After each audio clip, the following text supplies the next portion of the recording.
What's good? What's up, bro? What you do, man? What's up, Pimpin'? What's going on, the I Love family? Yes, sir, man. Happy Wednesday, everybody. I appreciate y'all for tuning in. Y'all go ahead and hit the like button, hit the share button, hit the subscribe button. Hey, man, big night tonight, man. Yeah, man, a fun night. Been looking forward to this one. Just having been looking forward to our guests that we have on tonight. Got a lot to talk about, man. We missed you on Monday, so we definitely had to run it back, man. See who in the chat right now. What's up, brother Poe? How you doing, man? Good to see you. Good to see y'all in this thing tonight, man. Come on in, hit that like button, hit the share button, hit the subscribe button. As we did say, we're gonna have the legendary Ruthie Bolton on tonight. Looking forward to talking to her, having her on. Mississippi sports royalty, man. Oh, absolutely, man. Absolutely. I talked to him. He said everything for sale, so he's gonna have to make that happen. Looking forward to KT Dub. You got to come on up. KT Dub. He's supposed to be coming up tonight too, man. We because he has to. It's really him. He's the reason why it's really him. Yeah, the reason we were able to connect the way that we did was because of just what it is that he does, and I think this will be our last show for the week. We will go live probably Friday, but it won't be a formal show like now. We're heading down to New Orleans for the HBCU Legacy Bowl, and just huge shout out to the JSU Tigers that are down there representing. Man, we got 5 of them down there. Looking forward to getting down there and actually chopping it up with them. What's up, TD? What up, TD? You got it. But yeah, man. Looking forward to it, man. I'm pretty excited about it myself, man. Yeah, man, I'm looking forward to it. Always a good time, man, to head down to the Crescent City, and man, just know we're gonna link back up with Ray at Chateau Ray, and actually, I gotta be honest, man. Like, I'm looking forward to it, man. Like we said last year, Ken, the Legacy Bowl is something that can actually grow to be a good product, man, a good event, you know what I'm saying, for all HBCU sports. And the Black College Football Hall of Fame and the NFL has put a lot of resources into it. It's growing year by year, man. It's a damn good event. The weather's going to be phenomenal this weekend. And, if anybody who's watching us this evening will be more implored to come down this weekend, man, I implore you and I encourage you all, man, to come down to the NO, just to come check out our JSU Tigers and, their swan performance, to put on, to audition, to try to, convince somebody to give them an opportunity into the next level, to the NFL. But, man, come down and hang out, come out to fellowship, man, and not just for the JSU Tigers, but for all the other HBCU alums who's, pursuing their dreams and make it to the next stage. And it's a really, really good event, man. I implore everybody to come out. No doubt. TD, what's up with you, brother? What's up, fellas? Yeah, man, I'm actually looking forward to the Legacy Bowl. I mean, for several reasons. Number one, I'm excited for the players. The HBCU landscape as a whole.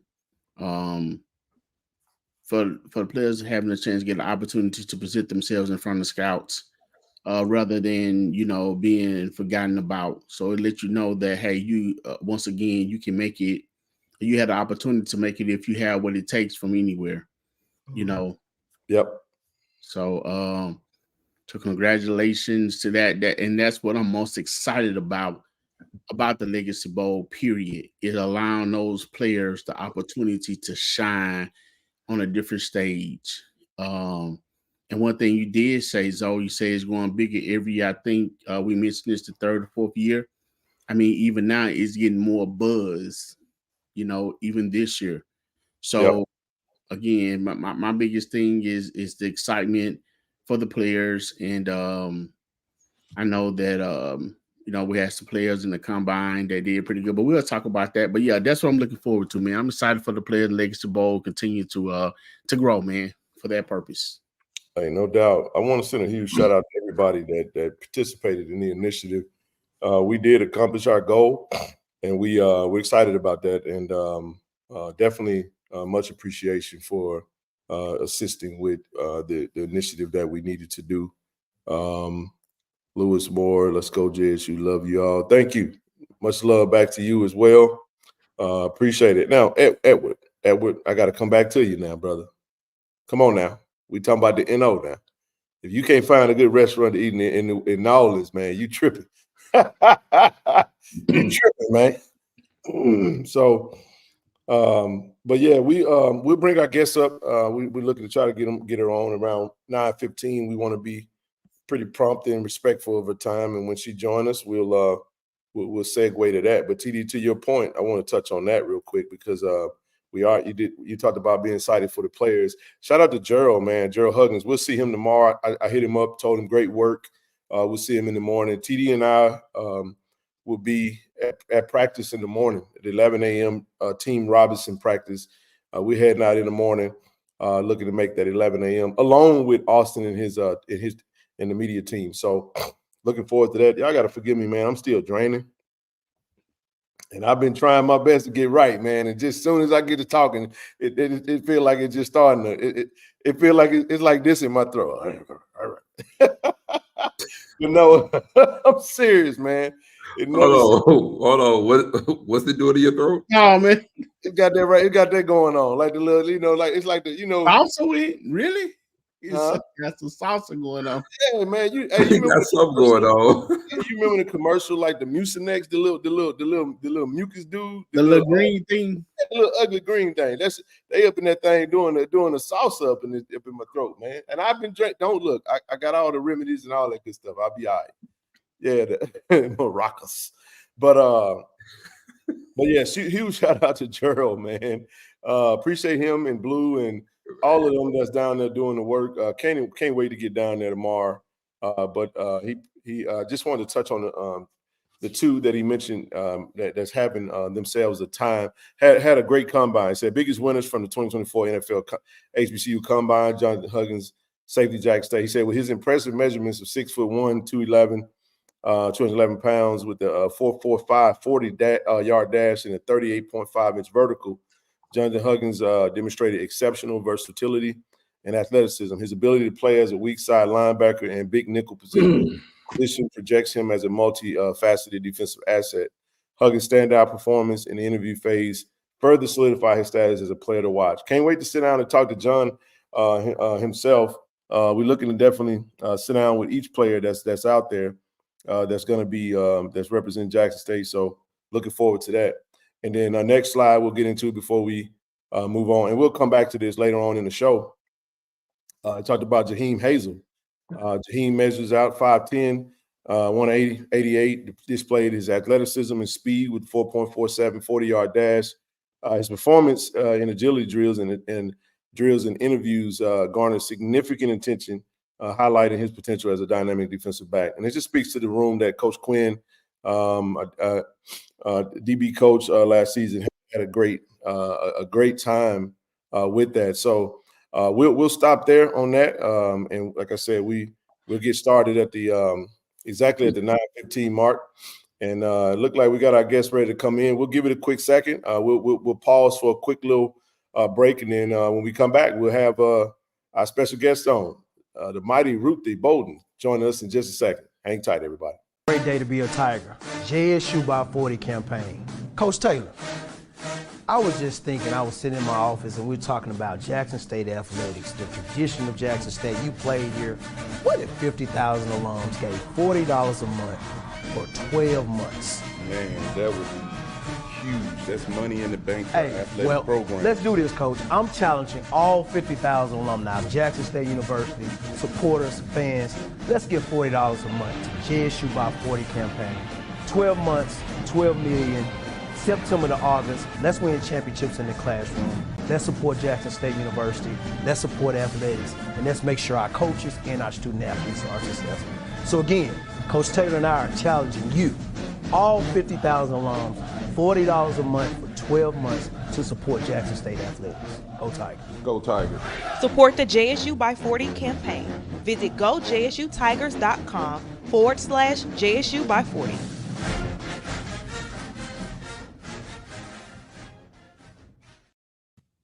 And we're back. And there she is. How you doing? Hey, what's going on? Hey, it's going on. It's mighty over here in California, the West Coast. It's been good. It was a little rainy, but hey, if it rains, I'm gonna dance in the rain. You know what's funny? I'm gonna go ahead and start because I just literally left California this morning, and it's been raining for the past couple days. Trust me when I tell you, it was the weather's been crazy. You travel like I do. I literally just made it back to Jackson as we get ready to head down to New Orleans for the HBCU Legacy Bowl. But without further ado, it's just absolutely ecstatic to have you on. It was phenomenal to meet you. And just thank you for coming up, and we'll get into a lot as we go throughout this. And just go ahead, and if you want to kind of talk to us about what you got going on, and then we'll let it rock from there. Well, before she does, because I have to make sure I do it and give it its proper due diligence.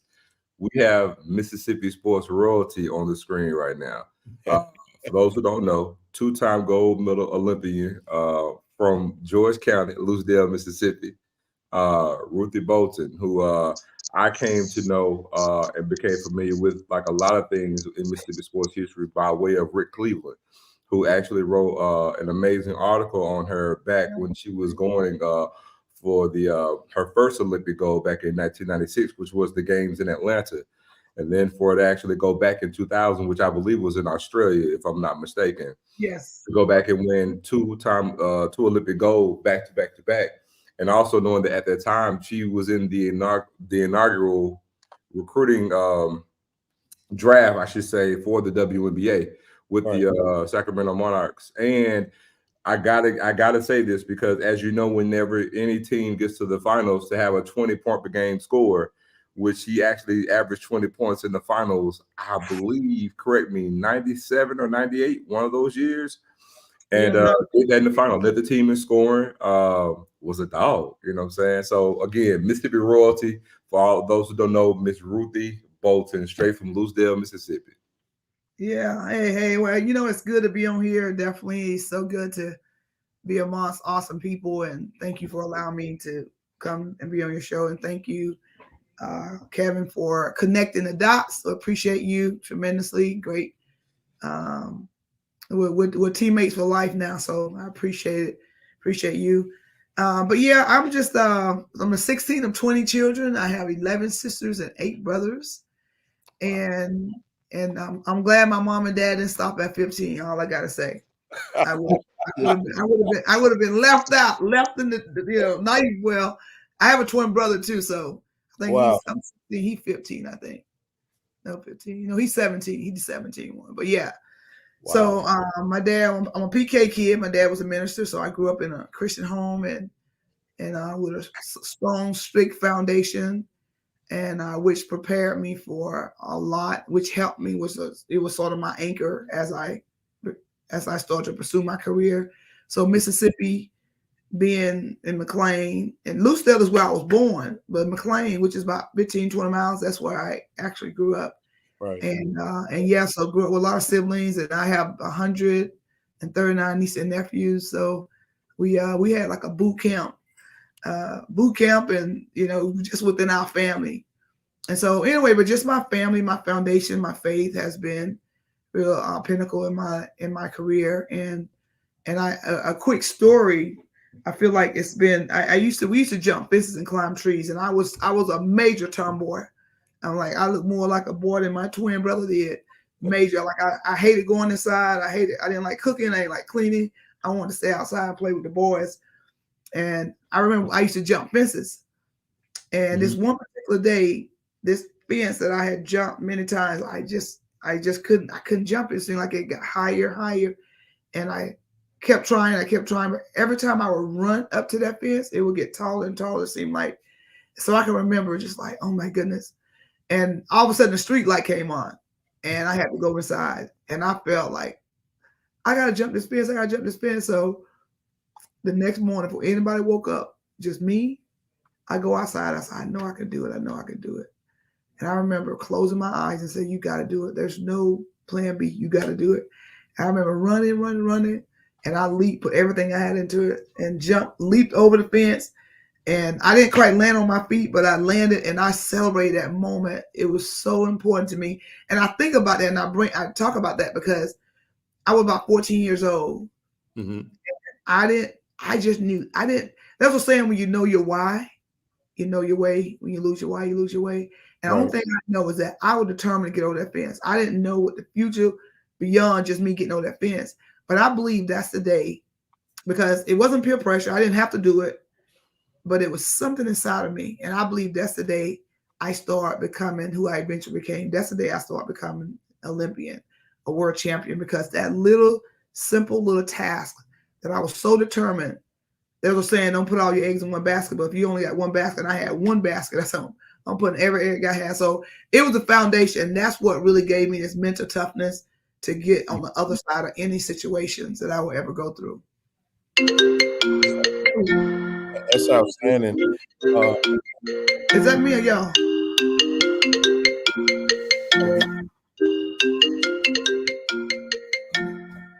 Sorry. I think this, I saw you on and said, let me call. It happens. No, I'm teasing. No, I'm actually trying to, I'm using the other computer. I'm trying to see if I can. Okay, stop. So it looked like we got someone in the chat said, my sister Jocelyn Maggleberry. Oh, Gilberry, what's up, Jay? Oh, we played in college together. That's my girl, Jay, coaching at Meridian. But yeah, what's up, Jay? Yeah, she was a power forward, a relentless rebounder. And so yeah. Ms. Bolton, good evening to you. Good to talk with you again. How are you doing? I'm doing great. Good. You was telling the story about the fence. I grew up in the country as well. So the question I have for you, I think you mentioned there was a barbed wire fence that you was trying to jump. Oh yeah. Oh, that's brave. Wow. It was barbed wire fence with extra wires on top. And so that's why it threw me off a little bit. It was just some kind of way it looked. I think it was sort of like a chicken fence. They added some extra wire. And I just had this paralyzing feel in my head. I'm thinking like I couldn't do it. But I was like, I can do this. I can do this. And I just imposed my will. Mm-hmm. And so I created a narrative. I created a culture within myself, is that I have a tendency to impose my will on circumstances, and getting on the other side. And so that was a foundation to me as I grew and developed, and the challenges that I faced in life would just push, lean in, not give up, not quit, but find a way to get on the other side of my circumstances. It's actually a great story. It says a lot about mental fortitude and the fact that you were actually 14 years old and actually can remember that, number one, and still use that even at this day and age right now. Mm-hmm. That was the thing that actually motivated you then and still motivates you now, says a lot. It's actually a good story for everybody that can actually hear it, because again, it spoke to not only the mental fortitude, but inner toughness and a lot of other different adjectives that you can actually use to overcome oneself, and also to be self-motivated, because as you stated, it wasn't peer pressure. You were alone. You didn't have to do it, but it was a self thing to push you to say, I can do something. And that's something that you can always draw to, because again, experience is your best teacher. And knowing that you did that then, and the fact that you can even use that now, that's yeah. And I think it was a very organic, because, ESPN wasn't there, the Olympic Committee wasn't there, the Hall of Fame Committee wasn't there. So it was just me. So it came from, everything that I eventually came from raw, authentic, organic me, Mississippi me, ash your ankles, ash your knees, all that, just grassroots, really, literally grassroots. So, and it just really gave me a base and gave me a grit, that the tenacity that I am, that make me not afraid to, push through. I'm gonna man up, Ms. Ruthie, and say you was way bolder than I was, because I was afraid to climb through the fence. Then I'm jumping over the fence so I could land on the fence and get cut up. My clothes used to get caught trying to go through the fence. So that feat, man. Yeah, I can see how that can be a strong mind set for you. Yeah. So, Ms. Ruthie, I do want to try to connect the dots for our audience, and we know KT. He looked like he having a internet signal. He'll be back up, but what an awesome opportunity it is. I mean, can you speak to us about just how you found Kevin is a huge big part of what we do with the channel as well as with the foundation and so many other things. He's heading down to New Orleans with us and so forth and so on.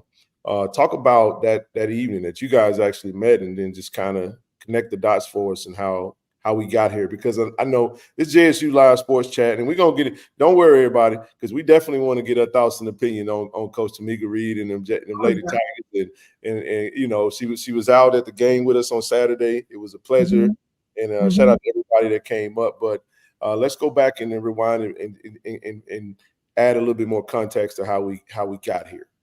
It's amazing how God can just engineer things, and how I don't think it coincident, but it was destined. And so we were in a playoff game, and I think in Richland, and I help out with my daughter's team from Greene County, and the head coach told me, he said, I'm having a gentleman coming to speak that he played for me. I said, okay, he gonna speak to the girls. I said, okay, cool. Didn't think nothing of it. And so we get to the game, and then he said, he already here. That's him. So we walked over, and Kevin in his clean suit, and I showed him what we had.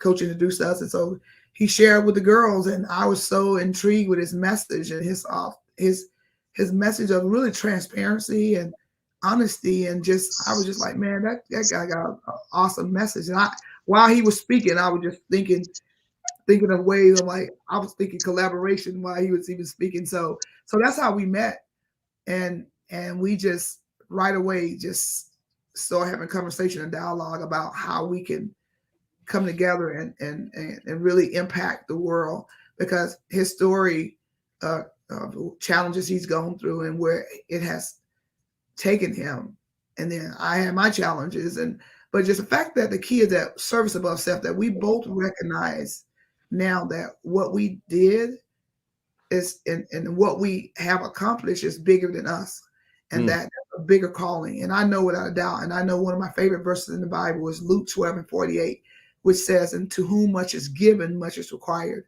And so I'm just thankful to have met him, and someone that's so committed, someone that dedicated, and just say, it's service above self. I'm not here just for me. I am here to serve. And so to me, that is my language.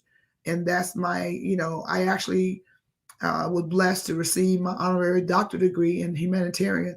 And to me, that means just as much as my gold medals, because it really, people see, like, you know what, I see you. I see what you're doing in service above self, because at the end of the day, the medals are great. And I actually have them here somewhere. The medals are great, all the accomplishment, but the most important thing is that my impact and what I do off the court. Like when I go to schools and speak, I tell the kids, I say, you know what? I know you've seen the video, you've seen the things I've done.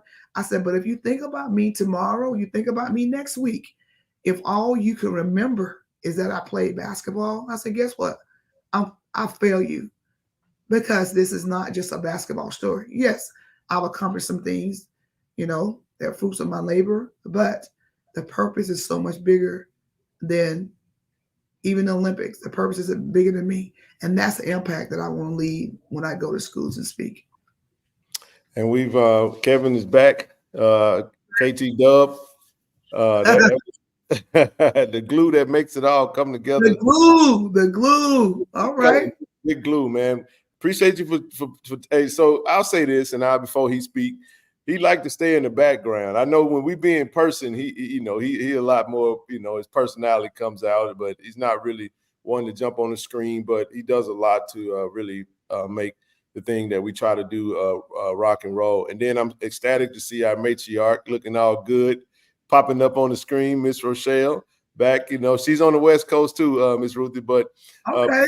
But as we proceed, KT Dub, you want to jump on in here, man, and speak to what Sister Bolton was just speaking to, and kind of where we at with everything, and we'll go from there. You're on mute right now. Let me unmute you. You can unmute yourself. Go ahead. There you go. Yeah. Good evening. Good evening, everyone. Good evening. I was speaking down at Richland High School at a state girls state basketball game. And I noticed as I was speaking, this lady in the corner, she kept filming and she would stop me and ask questions. By the time she asked the third question, I'm saying, now, who is this lady? You know, is she being funny or is she, you know, for real? So after I finished, you know, she came over and we were talking, and she said she liked what I, you know, we was talking about, you know, me speaking and all that. And then my coach said, "Do you know who that is?" I said, "No, I don't." And he said, "That's Ruthie Bolton." I said, "Yeah, I know Ruthie Bolton." And man, it's been like a hand in glove from that point on.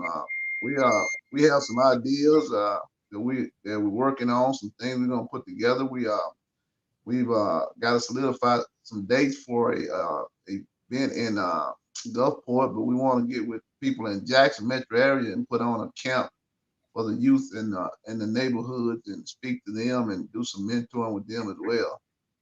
But she's been a blessing to me in this short time, and I think a lot's gonna come out of it, not only for her and myself, but I think as well as for the KC-1400 media group. She made an appearance Saturday at the ladies' game. And I don't know, she came to the men's game. She was late for the ladies' game, and they rolled out the red carpet for you know, thanks to assistant AD. Am I correct, Ken? That's Miss Wells. Am I correct? Yes, AD Wells Kilbert. Shout out to AD Wells, man. Yes. Go ahead. Yeah, but she rolled out the red carpet. Everyone was glad to see. They were excited to see her, and she realized that people in Mississippi still love her and wants to see her, and wants to network with her and collaborate and make some changes in our community. Amen. Amen. Absolutely. And I actually put this photo up here, and I thought it was pretty cool, Ms. Ruthie, when you know, when Mo gets done with his interview after the game, y'all jump in defensive stance and you know, saying, oh, yeah. But I know you had a chance to speak with Coach Tamika Reed. Let's move into a little bit of and I'll let Rochelle jump in here in just a second. I think you got an we wound up securing an opportunity. I think are you scheduled to do some speaking to the team? Like, you know, is anything you can speak to about that? I would say it was good to see her. I've been knowing her for a long time, and we go way back, and it was good to see her. And I just told her how proud I am of her and what she's accomplished, and so we stay in touch via text, and you know, sometimes your coaching is hard to get on the phone, but it was great to see her. And actually, I had thought I had reached out to her, but it was so last minute. But she didn't know I was coming. But I think on the March the 7th, maybe, I think. Yes, the UAPB game, the game that everybody got circled. That's going to be a good game to speak. Yeah, I think she having me come speak then. But I'm proud of her. You know what? You know, there's a saying, you either be history or make history. And I just I love what she's done. I love her commitment to those ladies, and she's come from a long way. You know, we've had conversations, and I remember she's going with me to some Final Fours back in the day, and like, hey, I need to get in front of such and such. I want to coach. Like, she was so determined. Like, she knew she wanted to be a coach, and just what she's done is paramount, you know, for Mississippi. So I admire her for her courage and just her being an African American woman that just committed to her team, and she knows her why. That is so important. Like I said, you know your why, you know your way. And when you lose your why, you lose your way. So she knows her why. And hey, the best is yet to come. She's a very young coach, and she's gonna continue to impact.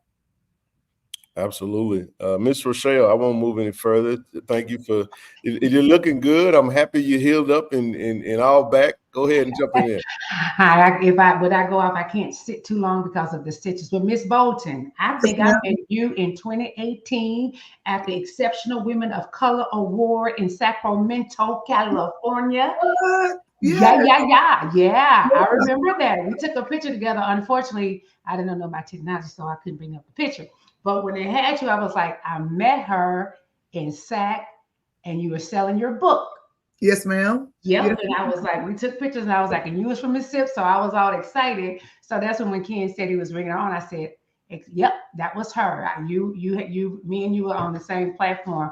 But I was trying to take some notes. You was just spitting some nuggets about When you know your why, you lose. I was like, wait a minute, what? What did you just say, ma'am? When you know your why, you know your way. I love it. And your why is always. I actually did a symposium earlier today with a lot of educators and administrators out of California, Fresno. And that was really, I got on the call saying, I just salute you all, what you're doing. I said, you're at the table. And one of the ladies asked me, what do I do if I ever have doubts, or if I'm in some kind of adversity mentally, like how do I press on? I said, you know what, just as I did in basketball, I always go back to the basics. I always look into my closet and assess me. I move some things around. Maybe I need to take this out, add this, but I go back to my why. And that's why I'm an Olympian today, because I listen, my challenge, we don't have no time to talk about what I've gone through, but I stuck to my why, which is my anchor. And that's what kept me grounded. And that's what kept me leaning in. And so it's so important, because you could get derailed by so many things. And we have self-doubt. We question ourselves. But the most important thing is just like, let me just pause for a second. Let me just think about why I'm doing what I'm doing. And, and that's, at this point in my life, I'm so excited that, God had a plan, how he maneuvered my life and how he just engineered it. And I didn't understand it until really beyond college, of what he was really trying to do, how he was pruning me. But I'm just thankful I'm thankful to be a player that have laid a foundation for our next generation, and a player that just, like I said, basketball has been a platform, but it's bigger. And I'm gonna take, since it's Black History Month, I'm gonna take something Dr. King says, and this is something that embodies who I am as a person, and I'm sure Tamika too, because we talk a lot about faith. It said, Lord, God, show me who I am and what I want to be and what I want to do, and use it for a purpose greater than myself. So you on a mission tonight, sis. You just hurting feelings. You just I know. I gotta go. I'm just saying that is, what, you can drop the mic on that one. Listen. Show me who I am, what I want to be and what I want to do, and just whatever it is, use it for something bigger than me. That's where the impact is. That's where, to me, that's where it's not about just what I've done. Of course, I appreciate what I've done, but I have so much more. I feel like I don't want to leave any stones unturned. The same way when I play basketball, I always watch videos. How can I get better defensively? How can I work on my shot? And I always watch so I can perfect my game. And that's the way I want to perfect even my life now, my platform. I want to exhaust myself. I don't know if y'all ever had a practice where you were so exhausted, but it was a good exhaustion, because you just like, what? Or a game, you play the game. Like I want to exhaust everything that God has given me to bestow upon our next generation. Hey, I want TD, go ahead. Yes, you just said something about being tired. I know you made statement one time, so even when you're tired, you got to keep pushing, and I know a lot of time that be a character to help you find out a lot more about yourself.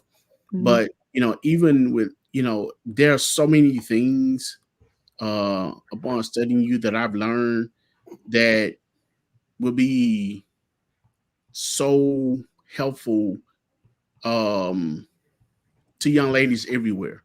Mm-hmm. Because people everywhere, definitely young ladies. I have all girls, and you met them, mm-hmm. and they was very excited about that. And I had some conversation with them. But one thing that, with the quote that you have, when you know your why, you know your way, I tend to like the one.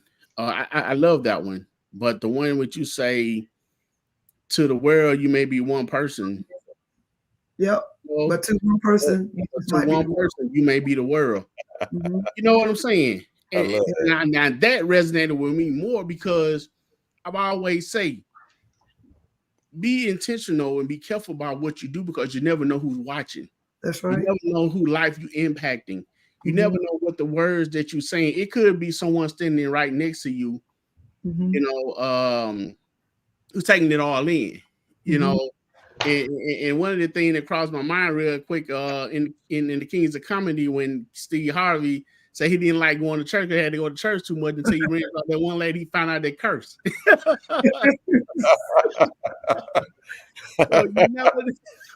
So you never know who you impacting with your action, when you quitting, when you giving up, when you being negative, you know. So again, that quote right there, you know, does a lot for me, because you know what, it really is. And I was doing, like I said, I did an interview last night for someone. Actually, I drove 2 hours there after this camp, but anyway, I went to do this for, it's a sports ministry. And so as I was sitting there, we had about a 45-minute interview, and I just spoke my heart. You know, that was sort of more on the faith-based side somewhat, but talk about my adversity, about adversity make you bitter or better. But I chose that it make me better, because I'm not going to give my power away to anything and keep me from growing and being the best version of me. So I shared that story, and literally he was part of this, the camera crew for the staff, but he was like, oh my goodness. He said, it was so many confirmations. Afterwards we talked, he was like, he said, you connected so many dots for me. It's like so many confirmations as I hear.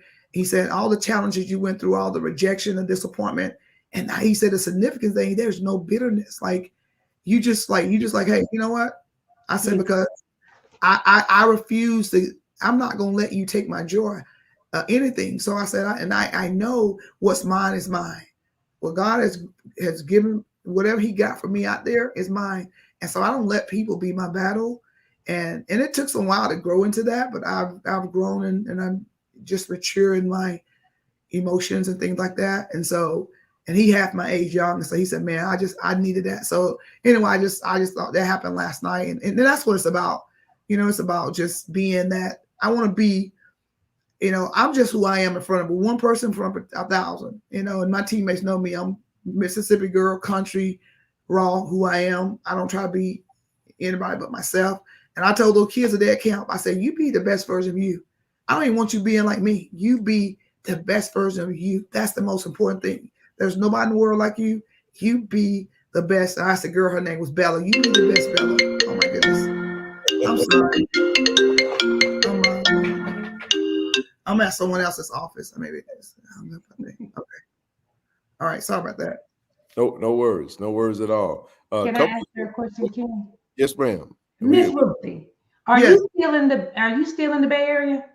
I am in Reading right now. I'm doing a 4-day camp in Reading. And so, but I'm in Reading until tomorrow. And then, and then Friday, I have to go to the Bay Area that morning and then flying home in the evening. Okay. For me, this is not a coincidence. I haven't been on in a while, but I'm starting the journey of doing what you're doing. So I need your website, and I need to know, do you have any merch? Because you got some good quotes, and I know you need them trade. Yeah, you know what? I do. And I actually, this right here said bold. It was my word for the day. I'm big on words. And so I talk about being bold and courageous and with the kids today, like even though it's a basketball camp, you know, I started talking to them about being bold and courageous to be you. I said, you don't have to be great at something, but just be bold enough to do it. So we like talents, like singing, dancing. And so the kids was coming up. And so tomorrow we're going to have a talent show. And so the one kid wants to, can we do it today? This one kid said, when are we going to do the singing thing? Like, it was just so remarkable to be able to create a space and validate their space. I said, you know what? And now it's like, we probably won't have enough time to do everybody, because I want to create a narrative with these kids. Like, hey, you know what? This is the time you start being bold and say, you know what? I'm going to celebrate these small little, like, I'm not worried about being perfect. And I say, it's okay. And I always say, I give you permission. I give you permission to go forward, to sing, even if you don't, you know, it might not sound like someone else, to dance. And so that's what these kids are starting to understand. You know what? Yeah, I can dance. I can sing. I can spoken word. You would be amazed at these kids, 3rd, 4th, 5th grade, how humble, how they are just so determined. Like, it gives them the courage now and the confidence. So anyway, long story short, that I do. And then sometimes I have like faith looks good on me, tenacity. So I have them tailored to the specific or what you want. You can put whatever you want on it and whatever color you want. But your quote, so this is what I want to do. I value your time and your coins. I would like permission. Can I get your information from Mr. Ken? Yes, ma'am. I need to have a whole conversation with you. And if you're going to charge me for your time because you are valuable, I don't mind doing that. But it's just not a coincidence. Actually, my license plate on my car is BU. No way. I lie to you not. And I just got into therapy because I want to normalize therapy for my people. But I'm also venturing into the coaching side. But I want to talk to you about some things that have come up, and you're a mentor to me. You would just for y'all to know, in 2018 when I met her, she was this way at the thing. She's just the same in everything that she do. So with your permission, if I can get your information from Ken, I would like to reach out to you. Yes, ma'am. Yes, ma'am. Thank you. Before you go, TD, I gotta get the question because I know she done posted it twice. What is the name of the book? I gotta answer that from Ms. Kim. The book that I wrote, one of the book was Ride of a Lifetime, and that book is more just about my sports career. Then I wrote one about 7 years ago called From Pain to Power, and that one sort of parallels the documentary, Mighty Ruthie, when I talk about domestic violence. Now, I just finished writing one, or partnered with a young lady in Arkansas called Radiant Mindset, and then I can send that link, Radiant Mindset, Be Affirmations, because I'm actually speaking in the Bay. I think later part of March at the Black Chamber, they're doing something, and so it's going to be more like a workshop setting.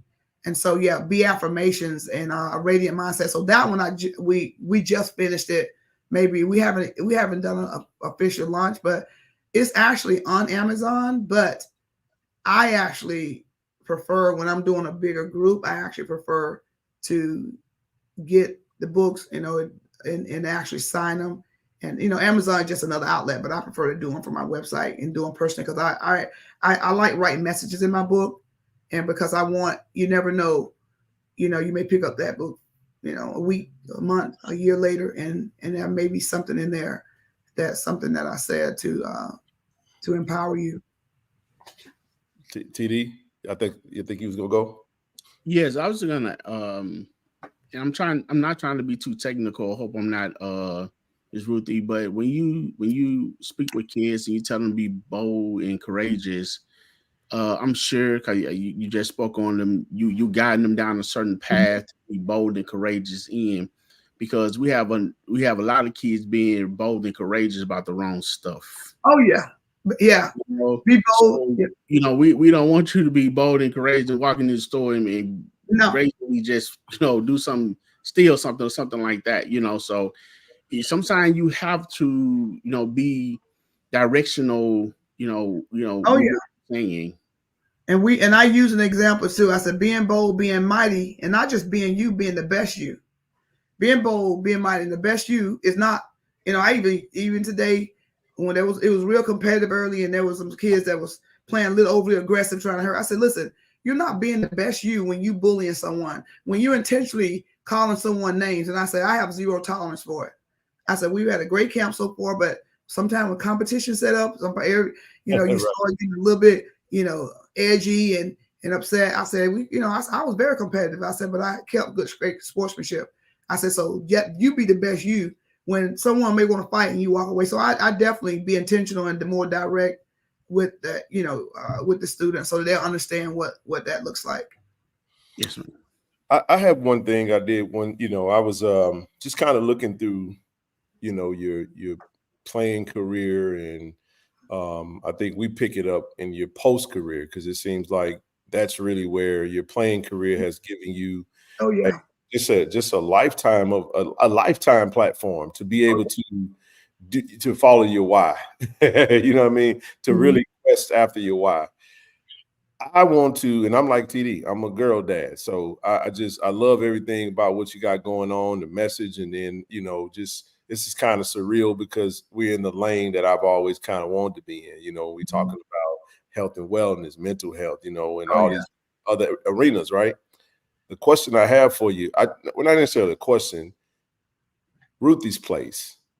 I want to talk about Ruthie's place because I know that's probably near and dear to your heart. And just kind of speak to kind of how that come about, and really for those that may not know, what is Ruthie's Place and kind of what led to that mission.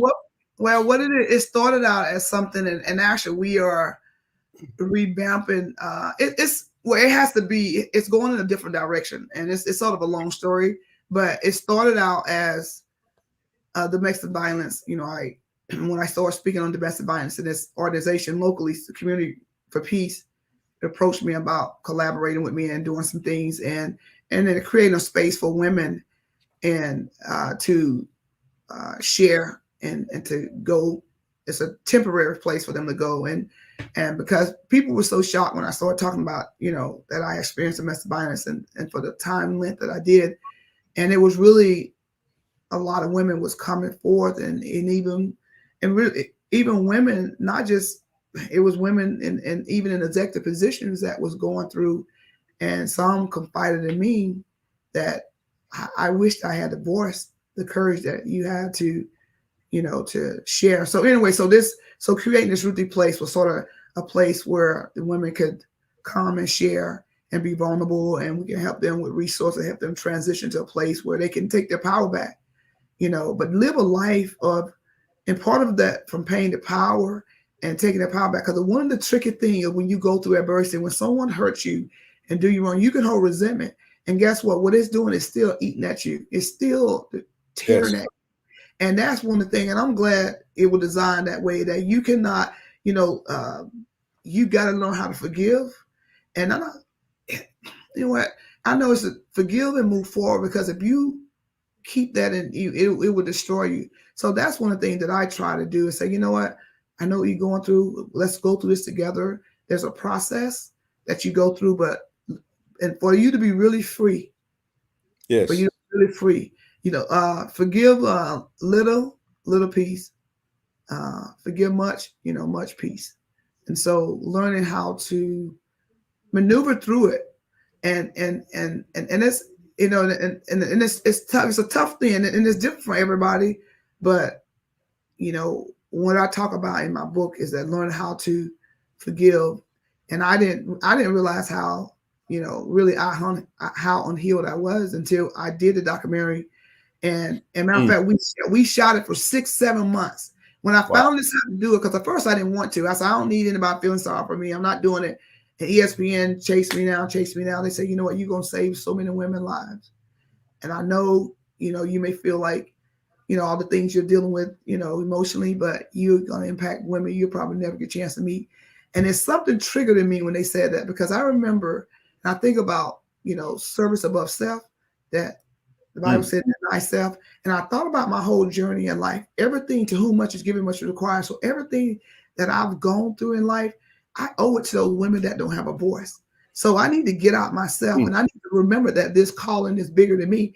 And so that really what pushed me forward to doing that and to being that. And I started speaking a lot, started going to women prisons to speak, and really just trying to, you know, connect with the women, let them know that, you know, that they can get their power back, that they have a voice. And so, and that was, I never would imagine me as a little girl that would be something that I'm doing. But sometime in life, if you don't choose a path, sometimes things chooses you. Sometimes you're in a situation. So how do you manage that? You know, how do you manage that delay, or, you know, a setback? My brother would say a setback is a setup for a comeback. But how do you manage that setback, and how do you maneuver through without bitterness? Okay, without bitterness and without resentment, but just, you know, just learn how to go through and say, Lord, what can I control in this situation, and what I can't.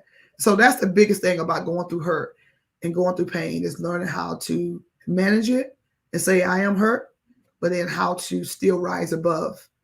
I work with an organization called rising above those circumstances. And that you don't have to look like your broken places. You don't have to look like what you're going through. And like a lot of people didn't know what I was going through back then.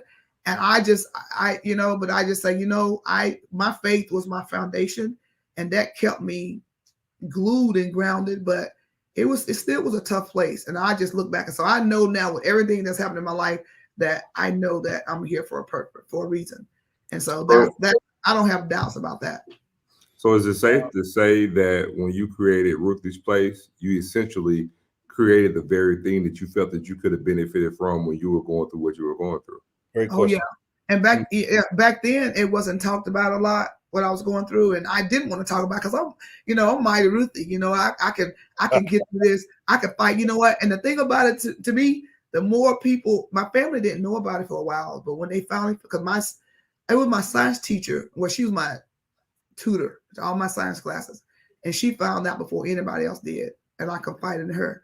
A lot of my family didn't know, and when they finally found out, is that when they would ask, when they would talk, I didn't even really want to talk to them about it because I don't know. I just said I can get through this. I'm fine, And when I would go to counseling for it, I would go to therapy.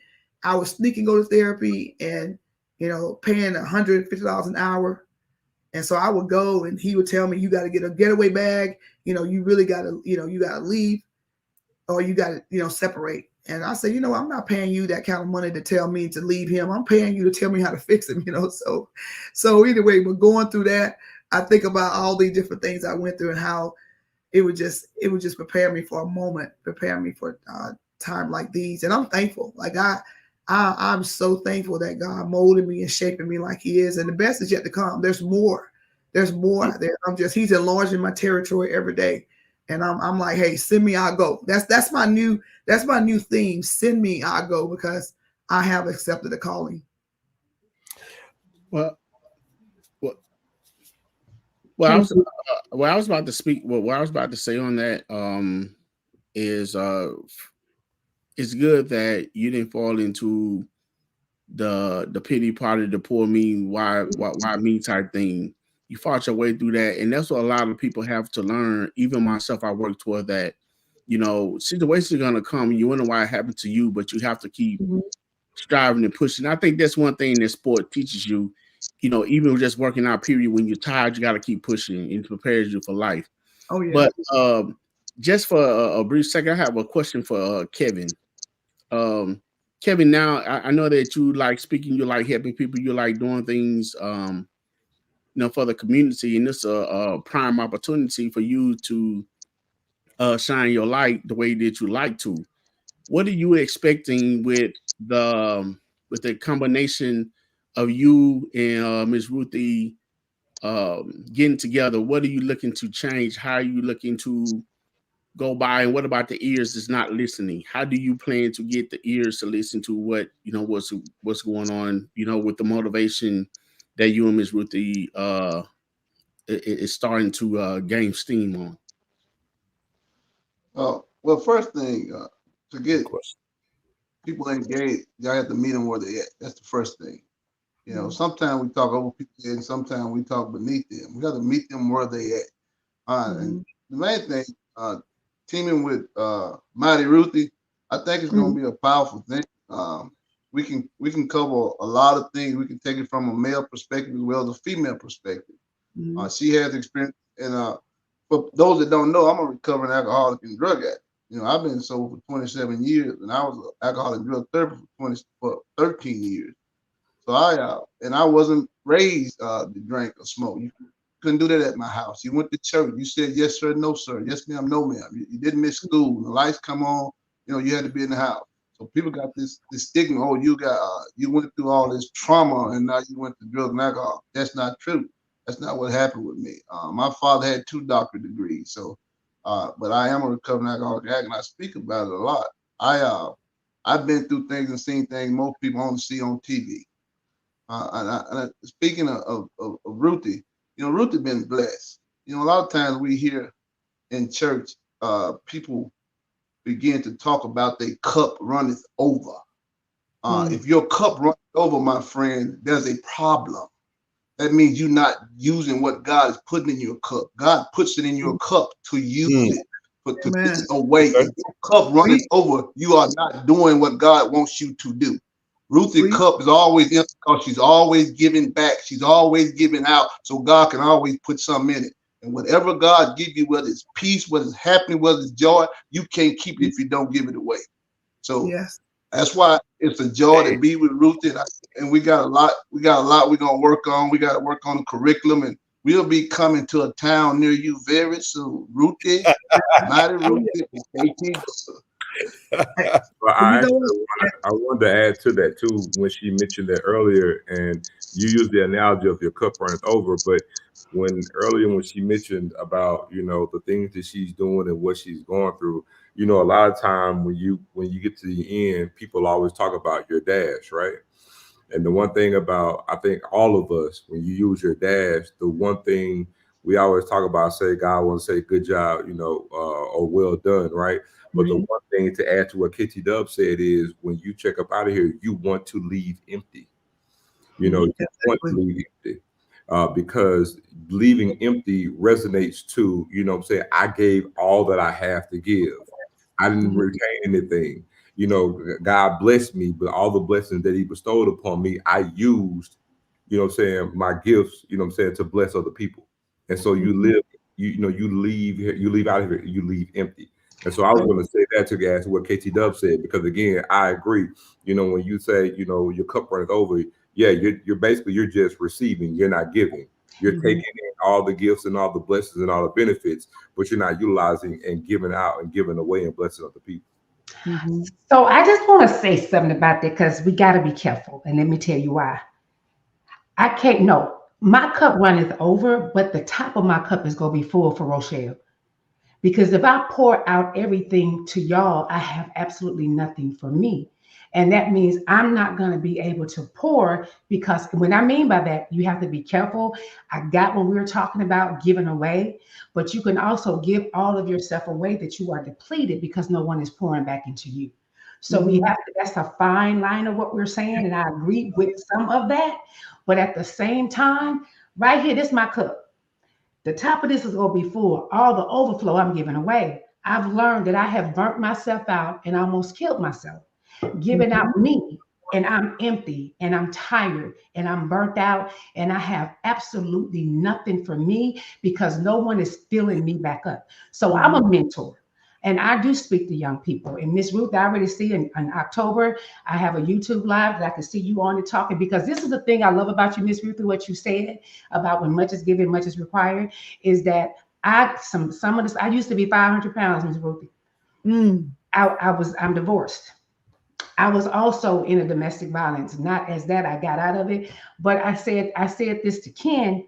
I believe I said it to Ken, and it's probably you're going to resonate to what I'm saying, is that when I look back, if God came right now and said, Rochelle, I'll give you a chance to take back any of the trauma that you experienced in your child, in your life, I will remove it for you. What would you like it to be? I say the answer is nothing.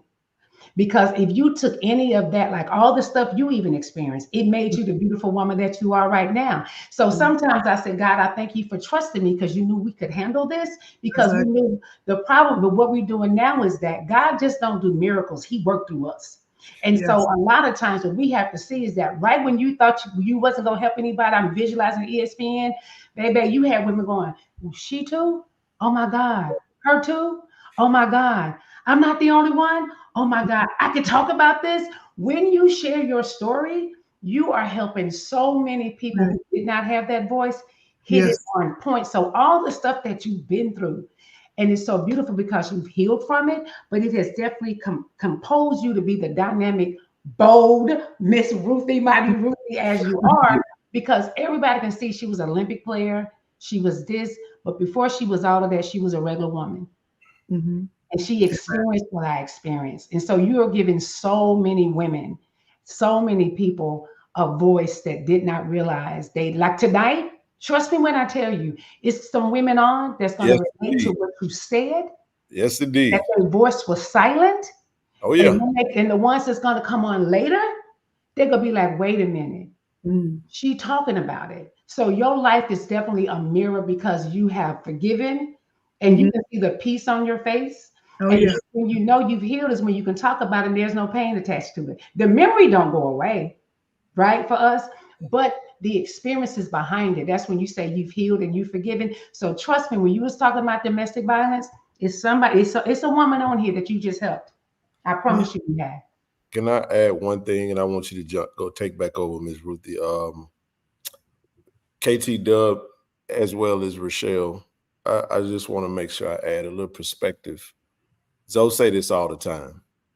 Two things can be true at the same time. And sometimes what happens is when, we speak, it could come off as if, one perspective is different than the other, when in actuality, both are really truly saying the same thing. For example, you can be drained, and that's when you seek that higher power, that higher source to pour you, to fill that cup back up. And I think that's the point. Because if you're looking for man, we down here dealing with energy. The energy will drain you. You know what I mean? You got those energy suctions, man. That vampires. You know how you get around certain people, you get in a room and they just wipe your energy source out. It's just like, I got to get away from over there. But I just wanted to make sure I threw that in there because Brother Dub had a great perspective on that as well. He kind of mentioned on the same thing, but I know you wanted to jump back in there, and because listen, this is a phenomenal conversation, and you know what? I knew it was going to go this way, Miss Ruthie, because I knew your story is way bigger than basketball. Look, y'all know she the legendary.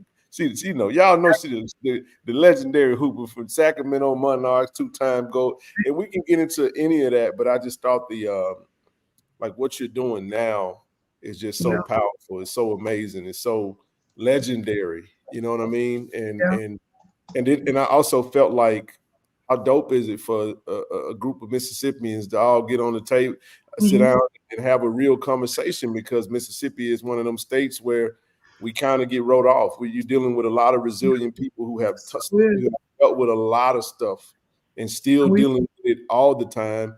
And we're kind of labeled as the misfits of the country. When in actuality, Mississippi is I'm gonna throw a bar out there and see if y'all can catch it. Mississippi is a diamond producer. Yeah. Understand that now. When y'all say, "Oh man," when these players come to play for Jackson State, Ms. Ruthie, and they get that HBCU love, and they like, man, Jackson just different. I know Jackson is that, he's blacker than black. He's the blackest city in America. You know what I mean? But we love differently, and we've been through a lot, man. And I love when your story, your character goes before you. You know what I mean? Yeah. You said don't look like what you've been through. I was done then, because I got a story, and I try not to, really my life kind of led us into where we at now. And you know what I mean? Sometimes I got snatched up. I was a salesman, and now look at me. We sitting down every Monday, Wednesday, Friday, and and this whole group that you see, we missing one, Marcus. Marcus will be with us tomorrow. Nook, they call him. It all came together organically for the same cause. And I just want to say this, and I'll let you take back over. We always talk about sports, man, but every sports story has a story behind it. That's why you get the 30 for 30s. That's why you get the documentaries, because you don't understand what's driving that athlete, what's making them play with that passion or that fire. A lot of athletes play hungry, man. You know what I'm saying? You got a vision. I got to get mama. I got to change my life. I got this, I got that. And, they use that into emotion to lead them into the direction that they want to go. Now, I don't know if you had anything else you wanted to kind of jump into. I did have a question for you from the chat. And this is a big thing now with college. They wanted to get your thoughts on NIL, name, image, and likeness, and how that has changed in the college arena. We know you had a chance to go play with your sister over at Auburn, with McLean High, and what are your thoughts on this NIL in the I guess you could say the season of college athletics now, this new system we're in? Well, I won't quite respond like Charles Barkley responded, but I think it's great, but they got to manage it, because there has to be. You don't want college to be like the pros. There's something special about the college, life, and so. But I think they just need to manage it. But I do agree that the players get paid. I'm okay with that, because the hard work and the sacrifice. You think about some of those athletes that may not make it to the next level. Some of them, barely can make ends meet. So I'm okay with athletes, getting paid. But I think they just should manage it. I don't know how they're gonna do it, but maybe freshmen, sophomore, you said about junior, and they need to have a cap I think they have a captain. They might have one. I'm not sure, but they just need to look at it, process it. How do we manage it? And then just go from there, because it's just too wild. There's not any boundaries. And so it just players, the quality of the college, because, you know, and even in the portal, you know, you have 2 or 3 bad practices. Oh, okay, I'm out of here. And it's like now what we went through back in the day, they call it mental abuse now, because you're right. You know, I'm serious. Our coach, like, they were so hard on us, and we sit around and talk about it. Our coach, even, you know, what we went through, but we just, I'm glad they was tough. But now the coaches can't be as tough on the players, because they'll leave, or they, you know, and they. So anyway, I just think it needs to be managed. They're like, you know, it's you got your emotions in school for the kids. The after programs that I do called social emotional learning, SEL.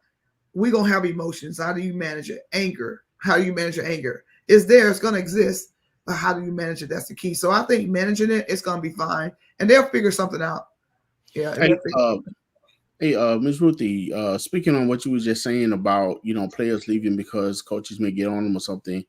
I recall one incident that you spoke on where you was coaching, and you put your star player on the bench. You know what I'm talking about, when he started making fun of the other teammate for not playing, and he would give him a high five. Oh, yeah. Oh, yeah. It's I was at an actual Christian school out in Vacaville, and I had heard, you know how kids talk. I had heard that this one player was bullying, you know, just saying things mean, whatever. I know kids deal with stuff. I just say, okay, you know, just you know, I don't try to entertain everything, because. But I had sort of heard that he was. And so this particular game, I saw him intentionally. He came in the game. He came out. He didn't give him 5. He literally moved his hands. And so I sat him down, you know, and he kept looking at me. And I didn't. He probably was one of my most talented players. And I didn't put him back in the game. And he looking at me. I said, you got something you need to ask me? And you wonder why you didn't go back in the game? So yeah, I said, and I explained to him the situation. I said, I will be setting you up for failure. I said, that is unacceptable to be that talented. And I said, to treat your teammates that way. I said, no, I don't tolerate that. And so I think their parents came over, and I talked to his parents, and I told them, and they actually agreed with me. And so after that point, I didn't have any problem with him at all. And so I did that in the women, when I coached the women too. I had a female that did that. So I think you have to create a culture of what, you know, this is what I would tolerate, this I'm not. You know, we can be 0-12, but I would not tolerate this. I would not tolerate that, because it'll just be setting them up for failure if you just let them to do what they want to do. See, I had to pull a Coach Carter on them. You know, Coach Carter back in the day. Oh yeah. You know, You was right by me, Miss Ruthie. That was right down the street. So yeah, we I'm sorry. Go ahead on, Ken. I was gonna say we're right at about an hour. If you guys got any remaining questions, what we do want to do when we get ready to close with you, Ms. Ruthie, is have you drop your, you know, the way in which they can follow you, they can communicate with you, your website, all that good stuff. But does the panel have any other additional comments or questions for Ms. Ruthie? Because I know she will be in the building again on March 7th against the UAPB game. Obviously, be speaking with the team as they get prepared for that matchup. It's going to be a tough matchup against UAPB. We beat them in the first go round, but the star player that we know, Zay Green, they had a little crazy incident that just happened yesterday with the I won't speak to that, but it still will be a good game. But before we get ready to get out of here, anybody got anything else they want to? Yeah, Ms. Ruthie, I'm on your website, so I definitely need the link for the book, because I see the website just to invite you as you are motivational speaker, but I don't see the book. I know. Yeah, we actually, you know what? We're in the process of working on that. I'm getting everything added to there, but just talk to me. I can get you what you need. Okay, are you on Instagram? I can just DM you for the link to get the book. Yeah, I think Mighty Aim High 58. Mighty Aim High 58. And then you can send a message to Facebook Messenger. Is good too. Oh, okay. Or just text me. I'm like, you can get my phone number. Just text me. That's easy. Okay, because I think a lot of us want your book though, and we want to go through you to the Amazon, so we definitely need that so we can go through me. Yeah, and but the objective with this book is to you know, and I'm actually doing a book with my sisters, my 11 sisters, all I can, because I am 12 sisters, 12 stories, 12 challenges, but 12 missions. So that's something that's coming out in 3 months. But really, the most important thing with this radiant mindset is how you shift your mindset and be affirmations. Speak things as if they already were. That's in the Bible. Absolutely. Like the word. The Bible, he said, let there be light, and there was light. So we got to speak into existence, and we have to believe it, because the devil is busy and he want to come and kill, steal, and destroy. But we have to be vocal, and we have to speak things and be, and that's really what I want. And that's going back to the base of what I want. Yeah, the women is to just say, you know what, a lot of time when we get a mission and we get an assignment, we start to really overthink, and we get to what overthinking does. It creates fear and it creates anxiety, because we're trying to figure out the outcome. You don't need to know at the end outcome. It's okay if you don't know exactly how it is. Like, you know what, Lord, if you say go, I'm going, and I'm go. And so that, I think that's really what this book is just trying to say. Hey, you know what? Be affirmation and mindset, and be intentional, and don't worry about perfection, but more like progress. It's not about perfection, it's about progress. We got a question from the chat. Randy had a basketball question for you. He said, okay, you asked her your top 5 female basketball players ever. Ooh, you know, I've had that question before. It's so hard. I like to go by positions. Okay. And I'm gonna have to, and I know we got current players now, and my hat's off to them, because what we did in 9 and 6 is that we carried these young ladies on our shows, and we were preparing the way. So I totally high respect for the ladies, the current ladies. But back in the day, I'm gonna go throwback years. Okay. I was Rita McClain, and more people don't know who she is. I'm telling you, I always call her and mess with her, like, you gotta come out of retirement. She said, no, not me. She's so fun. She's like, girl, that's you be in the gym too much. She said, no, I ain't trying to come back. But anyway, she went to Georgia. Amazing. Katrina McClain as a post. Lisa Leslie. Katrina was a forward. Lisa Leslie as a post player, a center. I would do Cheryl Swoops as a forward. Okay. And I would do I would do Dawn Staley as a point. Like, she was not just a playmaker. But I'm telling you, every big shot I ever made, Dawn gave them to me, because she knew how to set it up. She was so good at going against the grain. She was like literally a playmaker like none other. And you know what? I would put, back in the day, if I'm gonna go legendary, I would put Teresa Edwards, and I would put myself coming off the bench. I was wondering if you gonna put you in it. No. I would come off the bench, and I'm gonna tell you why. I had one of my best seasons, and this was a year after I had to pay my own way to go to trials. I was nowhere on their radar, and that's another show. But anyway, I came off the bench, and because the coach I became a student of the game, and I just sat there. And when the coach called me, I was ready. I watched and saw what I could go in and correct. So that made me look like I was a genius, okay? Because I would go in and I would find a solution to what the problem may be. I came off the bench. I was second in scoring, second in rebounding behind Lisa Leslie. And I came off the bench, had 30-point games, had 40-point game, and didn't know how to shoot. I'm telling y'all, I had a bad Jerry curl and a bad shot. I was not a shooter. I was a defensive player, and eventually Tara, my coach, she said, you got to learn how to knock down some shots if you're going to be in the game. So, but yeah, I will come off the bench. I love coming off the bench, because I feel like it just gets me, take the pressure off, and I come in the game ready to go and try to help make our team better, or help fill in the gaps. So that's why they give a 6-man award, because it's very important. So I love coming off the bench. So I had a lot of Cheryl Millers in the chat. Let's see. We got some Cheryl Miller. Oh, that's Cheryl Miller. Yeah, I didn't play with Cheryl Miller. I'm going to players I went to battle with. I went in the trenches with it. I played against every day. And matter of fact, that's why it's so hard for me to do 5, because I would put Nikki McCray, my friend, passed on. She was probably one of the best defenders. I love Teresa Weatherspoon. She was that girl. Yeah. So it's yeah, but you know, of course, Cynthia Cooper. How about Cynthia Cooper? Oh yeah. Yeah, that was probably one of the toughest players. I can't believe I didn't name her. I probably would. Yeah, she was one of the toughest players I ever had to defend. Wow. She was unbelievably tough. Cynthia Cooper. Oh yeah. Yeah, but you're right. Dawn Staley was. I mean, I had a crush on her. That girl was so amazing on the Port Guard team. It was sick. Oh yeah, she was definitely. So absolutely. Tina Thompson, yeah, the big red lips. I remember that. I remember Tina. I remember. You know the story behind that was, I think one game she forgot and left her makeup on or lipstick, whatever, she didn't remember, and I think she had a phenomenal game. Maybe I don't know, maybe a triple double or something. It was one of the best games she ever played, and she was like, "I want to keep." So she kept winning it because it was a good game. It was had that superstitious thing going on. Okay. Yeah. Good deal. Well, go ahead and drop your social. Anybody got any before we do that, anyone from the panel got anything else they want to ask?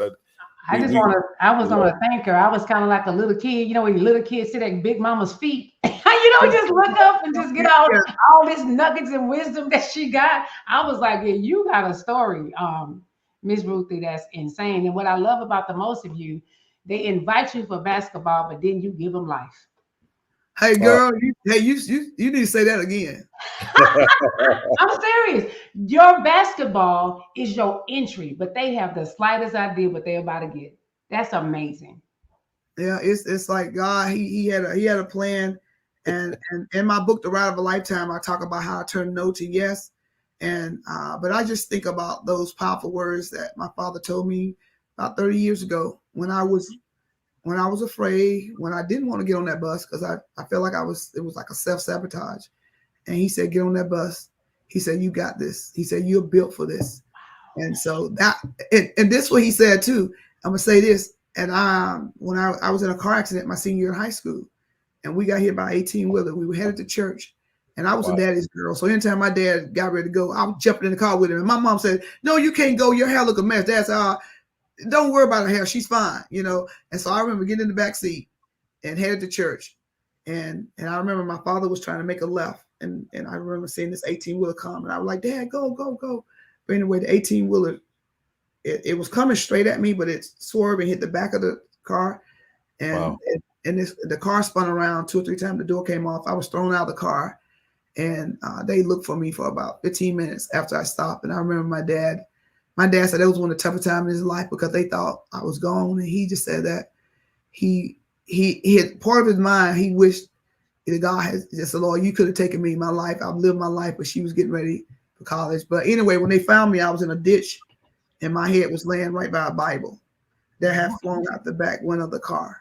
Wow. So as we waited for the helicopter, a lot of people thought my dad had placed that Bible in the ditch, but it just flew out the window of the car. But I feel like, and this is something my dad said. He said, God got something in store for you. He said, I don't know what it is for you to live. For one, to survive an accident like that, and two, to not get badly injured. I spent one night in the hospital, and he said, God got something unique for you. He said, I don't know quite what it is. He said, but it's some, and so that's what really pushes me and drives me, because I know there's something bigger than myself, and I'm so thankful and the challenges. Like every day I get up, I keep it this simple: is that I got another lease on life.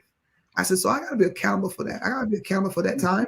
I got to be accountable for this influence, for this platform. And if I get the opportunity to speak in front of people, I'm like, Lord, what is my accountability? So when God give us influence, and we influential, we have to be stewards over that. Oh, yes. So I have to be steward over what you've given me, because this is, even though the saying, when you become a pro at something, you spend 10,000 hours doing it. But even with that said, you still got to be steward over it, and you got to be accountable. You just can't just, so that's what I've come to, that's what helps me and drives me. And that's why I'm excited about what Kevin and I continue to do. As a matter of fact, he don't even know, but I go to Michigan once a month. I told him about that, but I'm going to have him come with me to speak there, because it's at a detox center. And I feel like, that it was just, when I went there, it was just something. And I actually asked, when I went there for a tour, I said, I need to come back. These ladies, it's something in my spirit. I kept bugging the guy. He was like, you were just unusual. Like most people, I said, I need to get back there. I said, I'm telling you, you'll finally believe me when I tell you this is bigger than basketball, that I'm pushing And I felt a sense in my spirit to speak to these young ladies. And sure enough, it was just before we could get 10 minutes from the place, he would get emails and calls like, who, how did this happen? They were trying to figure out, no, they said she wanted to come there. So anyway, to me, being a servant, you don't just sit back in the pocket. I wear my whistle because I'm always in a full court press. Press, man. Listen, I always say a full court press. It reminds me that, and I used to love the press too. I'm like, listen, I could be in 2-3 spots at once. I was so getting out of position, but I was so eager to. We would watch film. She said, "You better be glad you recovered because you." But I always took chances, and I was quick enough I could recover. But I'm always in a full court press, and I'm being very intentional in this phase of my life because we got to take it seriously. It is a race to the heart of these students and these kids. We got to get there before the world get there. That's bottom line. We can sit back and we get all this and that. No, it is time to just not talk about it, but be about it. Ooh. And that's why I am, just so committed to this push and just this endeavor. But not just an endeavor, but an assignment. That's what I said. This is an assignment from God. This is not just an endeavor. This is not just a a change of career. It is assignment from God, and He knew day one that this is what He wanted me to do. How He engineered my life, and how it was just like that was so unique about it. He engineered this. He said, "You just go and not worry about. I'm gonna engineer it the way it's supposed to be." And so that's why I'm excited about. And I'm thankful and I'm excited about it too. So, and I want to throw in this verse, and we were talking earlier about, I had this verse in my shoes, 2 John 14:27. This is how you can maneuver through adversity. It's the peace I give, it's not as the world give it. So I don't expect to get the peace from the world that I get from knowing. And sometimes you can't even explain. It's a peace that surpasses all understanding. And sometimes you go through certain things that people watching you and like, why didn't you should be, you should be fighting, you should be angry. How you just let them do that? I said, no, it's okay. It's okay. I choose my battles, and then I said it's a peace that surpasses all understanding, because that peace is what guide me. And that is what you got people, and I'm gonna say this and I'm done. You got people that are millionaires, you got people that look like they got it all, and they don't have that peace, and they stretching for something because they still on a slippery slope.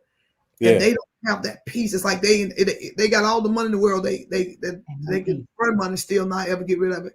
But what do that peace is what they don't have. And can't buy it either. And that peace, and it's important. So that's a verse that I had on my shoes when I played basketball. Hey, real quick, man, I got a question for KT Dub and Mighty Ruthie. I know there's not a lot of AAU teams here in the Jackson Metro area, but I don't know of many camps that they have for young ladies, little girls, to start them and teach them the fundamentals of the game. Is that in your plans for you guys? I want to do something in Mississippi. I want to do something because there's a lot of talent in the South. And I look at my situation, I could have easily got overlooked. I'm like, literally no schools wanted me.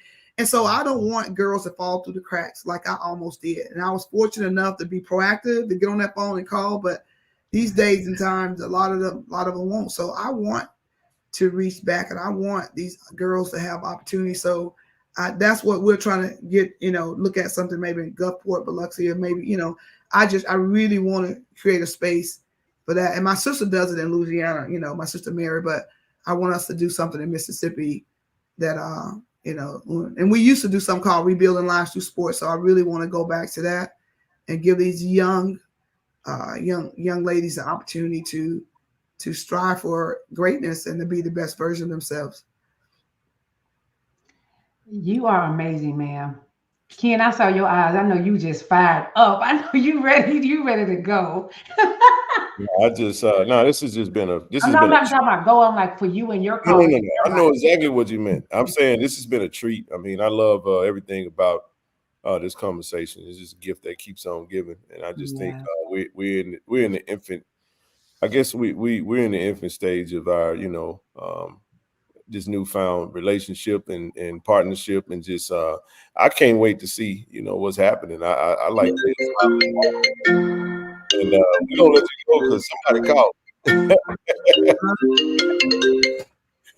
But hey, listen, I don't have anything else at the moment.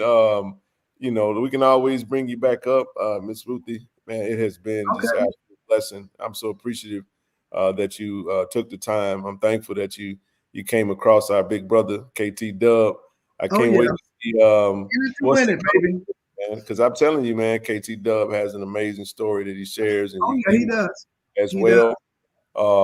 And just we're gonna capture a little bit of that for the family. But before you go, Zoe, you got anything? No, I'm good, man. It was a treat to hear everything and just knowing and see that you're radiating, you know, your actual calling. It's not even just words. Like everything that you say that you live through is radiating, you know, through your conversation right now. And so you're not just talking it, you walking it. And that's what's actually translating through the screen right now. So it's refreshing too, to see that, feel that coming from you. So yeah, and you know, I had a lot more basketball questions, to be honest, but also with that being said, like you mentioned, basketball is just the initial conversation starter. Mm-hmm. Basketball was just the thing to get you here. Everything else transfixed from that. And again, that says a lot about who you are as a person and where you are today. And I still, even now, I go back to I'm a visual listener. And everything that you said and every piece of scripture and everything that you've gone through, it all comes back full circle to the girl by herself jumping over the barbed wire fence. And so that's the thing that resonates over everything. Yeah. TD, you got anything else? No, I'm good. Appreciate the conversation. Thank you, Ms. Bolton, for coming up. Appreciate it. Thank you, KT Dub. Appreciate you, sir. Yeah. Michelle? Thank you, mighty Miss Ruthie. And I'm visualizing you and Mr. KT Dub talking because when I first met Mr. KT dressed to the nine, Mr. Dub. Mr. KTW is that you don't look like what you've been through. So both of y'all together sharing y'all stories. Watch out. Oh my God, from Zion. It's gonna be a situation in there. That's gonna be beautiful. Close us out, man. You got anything before you get out of here? You on mute? Let me unmute you. You can go ahead and unmute you. There you go. I want to thank Miss Ruthie for coming on and sharing some of her stories. She got a lot more. Trust me. Mm-hmm. We talk daily now. It's routine. And also though, I'll be remiss if I didn't say it. I appreciate and want to thank all of you all part of the KC-1400 media group. You all have got in the lane and y'all nobody else would go, so y'all went. You know. And I'm proud of you all. And I want to thank you all as well. That's all I got. Yeah. Well, Ms. Ruthie, drop your can you guys drop the website and so your social is under, I think it's I'll send I think just my name. Ruthie Bolton. It might be Mighty. I'm not even sure. I'm not a big. Look for Ruthie Bolton on social. That's how I found you. I found you on IG, found you on Twitter, and all this stuff just under your name. And and the website, Rochelle, can you drop that website since you were just on it? Just drop the link in there for me. Again, it was an absolute treat. If you guys are watching this and it's not live, thank you again for tuning in. We usually get this is the off season, you know, so but I'm pretty sure those that tune in to this particular episode as well as interview would greatly appreciate. And I could tell that this is just the tip of the iceberg. It's just the iceberg. We'll definitely we'll definitely have you back on. I'm looking forward to just the speech before the game. I love to see it in, you know, I'm excited to see you guys in your element.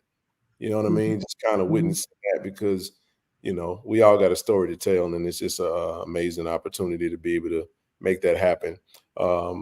Blessed to just kind of be doing this, and I won't get into the whole, but this all happened organically, Ms. Ruthie, and I'm telling you, here we are. And and I'll say this as we get ready to close this out. we're gonna try to make this Wednesday thing a regular special guest interview thing got going on. Mm-hmm. And before you go, we do have we got our next guest that'll be on Wednesday. Already confirmed. We will have Dr. Roderick Little, the director of bands for the Sonic Boom of the South, will be joining us on next Wednesday during the live. So just another treat, man, as y'all get prepared, and we'll keep this thing rolling. But we had to get this thing kicked off with the mighty Miss Ruthie Bolton. yeah. We appreciate you so much for joining us. All the best to you. We'll be talking to you soon. Thank you, guys. Peace. Thank you. Yes, ma'am. Thank you. I put everything in her Twitter, her Facebook, the website. I'm trying to get her Instagram so I can put all of them in there for you, Ken. Okay. So and we appreciate KT Dub for coming up, bro. We know yeah, everybody leaving and the show ain't over. That's just the interview.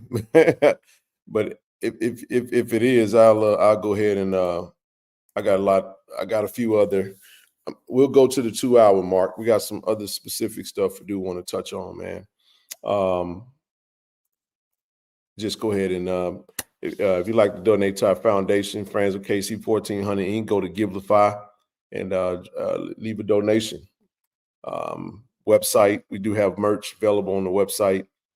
Click the website. We definitely want to shout out our channel sponsor, man. Huge shout out to Cannon Toyota of Vicksburg. Cannon Toyota of Vicksburg is provided us a vehicle for the team to travel down to New Orleans for us to be able to maneuver and move around while we're there. So just truly thankful for their support. Also want to shout out our channel sponsor, Auto Masters, Brother Timothy Poe, Terrence Miles for supporting this platform. And be sure to hit them up. Go to automasters06.com if you're in the market for a vehicle, or contact them 601-927-7794. We did have Ms. Ruthie on. We thank her for coming on. She touched on Don Staley. So it's no coincidence that she's one of the top coaches. She's a dog, man. I enjoy watching her. The record has been updated for Coach Tamika Reed. Right now, we're ranked number 1 in the country amongst HBCU programs. We right now 13-0, amazing record, 18-6 overall, and we're just 2 games away from clinching the actual SWAC regular season title again. So we got who we play. What's the day? The day the 21st. So I think we got Alcorn coming up. Ooh. I think we play Saturday. we play Alcorn Saturday, and then I think we follow that up with Texas Southern, if I'm not mistaken. Do we hit the Houston leg? I think so. I think after that we head to Houston. I think we hit up but anywho, shout out to her for that. Let's get through the rest of the preliminary. That's amazing. Players of the week, man. Huge shout out to Angel Jackson for being Impact Women's Player of the Week. And then for the men's side of the ball, of course, the big man in the middle, Jordan O'Neal had a great weekend Player of the Week, SWAC Player of the Week. Great job to him. Isaiah Williams, man, had a great showing over in Houston for the Cactus Jack HBCU Classic. TD, not only did he have a good one, but also it was Joseph Eichelberger, man. Check this out, man. He's batting .714 right now. I know it's early, but he had 14 at-bats, man, and he got 10 hits out of the 14 at-bats, man. And this is a great pickup for Coach. Bro, that's strong as hell. Huh? That's strong as hell. Oh, that is extremely strong. 14 at-bats, you get you 10 out of 14.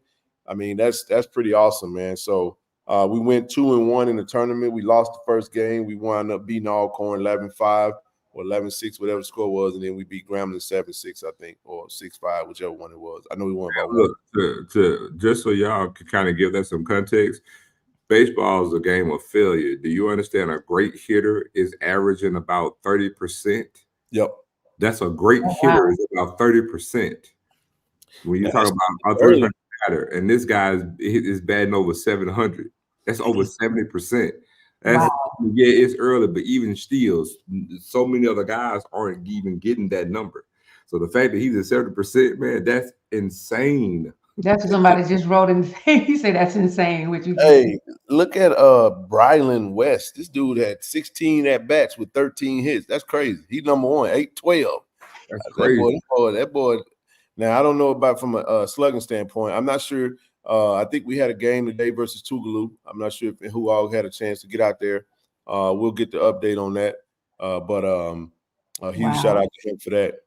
We did touch on John Huggins having a great time. Looking forward to sitting down with John this weekend and this week to talk to him about his time down in New Orleans for the combine, as well as the practices, and as well as, yeah, that's right, that is Tony Gwynn level, as well as Jaheim, as well as Deontay Graham, Isaac Peppers, and DJ Stevens as well. We definitely look forward to them. We appreciate them, Blue and the crew that's down there that provided the official numbers. Don't forget the Boom. Somebody asked a question, what section the Boom will be in. I don't know, but they'll be the only band in there. So I think you can navigate over to closer to where they are when you do go. How's the weather down perfect. there? Is it amazingly perfect? Oh, good. Mid to upper 70s. So Zoe and I, we touched on this on the last show. I know I was by myself. I wanted to give you guys a shot to kind of touch on this, and I did appreciate our President Thomas Hudson, who let us know, for those that this was handled by I guess it was a surplus of funds that came through our system. It was kind of a lost risk pool of money that we had that was able to apply that to the Southern Heritage Classic. It was kind of a use it or lose it type situation, and we used it for that. So for those, you see people out talking about it, it's just kind of, it was one of the things we did touch on. So I'll let y'all come in on that if you want to. And you guys, the chat is open. We're going to rock out for another 20 minutes. We'll shut it down in 2 hours, and then we'll go from there. Go ahead, bro. Well, listen, since we're finishing up on preliminaries, I sent Ken something this morning. This is very important to me. I sent Ken a text early this morning in regards to, when they have the NFL Hall of Fame, because, they just had it during Super Bowl. And so, we talk about Jimmy Smith being up for it, possibly Harold Jackson being up for it. But there's another former Jackson State Tiger who a lot of his former NFL teammates feel that he should be in the NFL Hall of Fame, and all of his NFL teammates would like to as well. His name is Leon Gray. Leon Gray. It was an old lineman with the New England Patriots, beginning with the Boston Patriots, became the New England Patriots.